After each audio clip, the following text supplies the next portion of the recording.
tell you what it is, bro. I don't know like your upbringing or anything, Creed. I just kind of view it from a different way of just a different perspective, a different scope.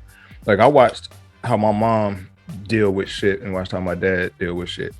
Me being at the age I am now, I know a whole lot more about them and their upbringing than I did when I was a kid. But my observation told me I want to be more like my dad and how he handles stress and how he handles bullshit than how my mom handles things. My mom used to go off the fucking handle. My mom was the one that was more with the corporal punishment shit. My dad would like sit us down, talk us through the shit, put us on punishment for a week or two. Shit, I think I was on punishment for an entire summer for some shit I did. You know what I'm saying? My mom would be the one that like want to break out the belt, the extension cord, and all this old crazy shit, and want to start, you know what I'm saying, slave whooping a nigga. You know what I'm saying? Because she mad. And that still don't be enough because now I got to stand in the corner, or now I got to go do this, now I got to go do that. You do what I'm saying? So it's like, yeah, there is no limit to it, and there's no resounding resolution. Yeah, because I know after getting those whippings from my mom, I always wanted to go and do that to somebody else. And this kind of take me back to what we were talking about earlier about how like how those people manage their shit.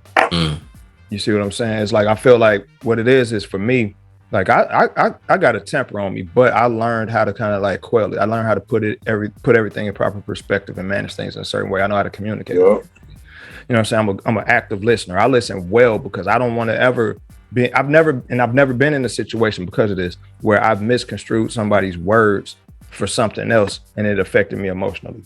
I'm hearing what you're saying. If I'm not hearing, if I feel like maybe you misspoke, I'm going to ask you to explain what you just said to me. Maybe I sound stupid asking you to explain it to me, but explain it to me like I'm a fucking 7-year-old. That way I can get a better understanding of what you really mean. Because I'm already feeling it bubble up. And my reaction, you might not appreciate my reaction. So that's like, and I get that from my dad. That's how my dad's always been. He's very calculated in the way he was in the military. You know what I'm saying? He wasn't necessarily raised. He got his whoopings and shit like that, but he wasn't raised in a household where whoopings was like just passed down like fucking sentences. Yeah. You know what I'm saying? So that's kind of how it is with me. And I can see that in my kids. Like my kids are very thoughtful in that way too. Like they got tempers on them too, but they're very meticulous about how they manage their anger because I always told them, I said, you get out here in the world, everybody ain't gonna respond to your tantrum the way you want them to respond to it. Everybody's got some shit on their plate too. You see what I'm saying? Like you ain't the biggest dog in the yard. You might feel like you're the biggest dog in the yard. You might be the baddest dog in the yard in your head until that motherfucker up a pistol. You know what I'm saying? Motherfucker stab you. Motherfucker hit you in the head with a brick. Motherfucker call a homie, signal a homie, whatever the fuck, because y'all don't see eye to eye. And that goes back to what I was saying about the whole idea of like men wake up every day with the thought that hopefully I don't have to kill a nigga today, or hopefully I don't end up dead today. You see what I'm saying?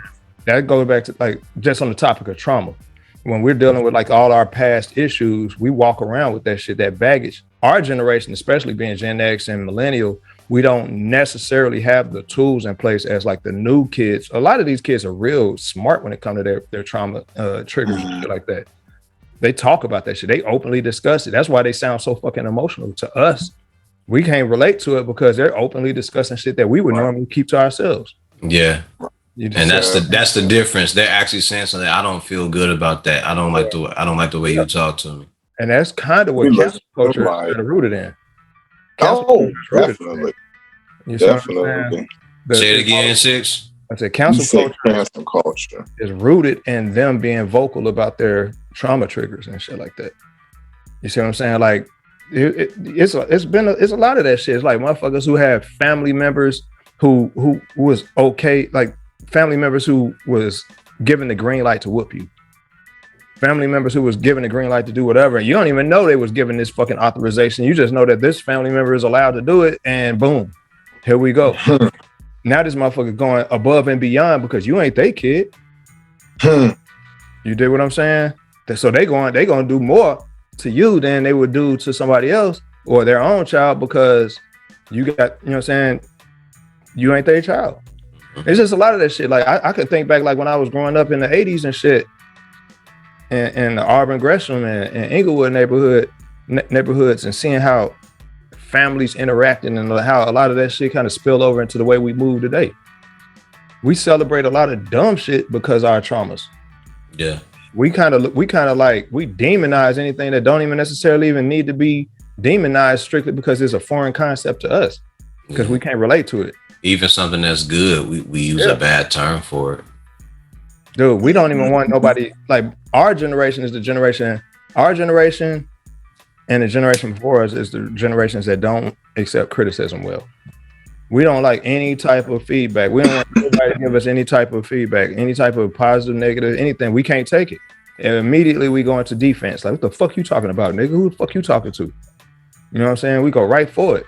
We don't ever think about like, damn, maybe if this motherfucker didn't give a shit, he probably wouldn't say it or she wouldn't say it. Or maybe this person has a valid point and I'm just not viewing it properly because I'm in my feelings right now. Yeah. We immediately feel like ain't nothing wrong with me. Let me listen to this person so I can figure out how to get better at what it is I'm doing. Exactly. I see it all the time, dude. It kind of like it's concerning, but I see a bright side on the other side of it, mainly because the younger generation. Like I had a conversation with my. I feel like there was a person that used to be around this group that used to be like that too. Who that?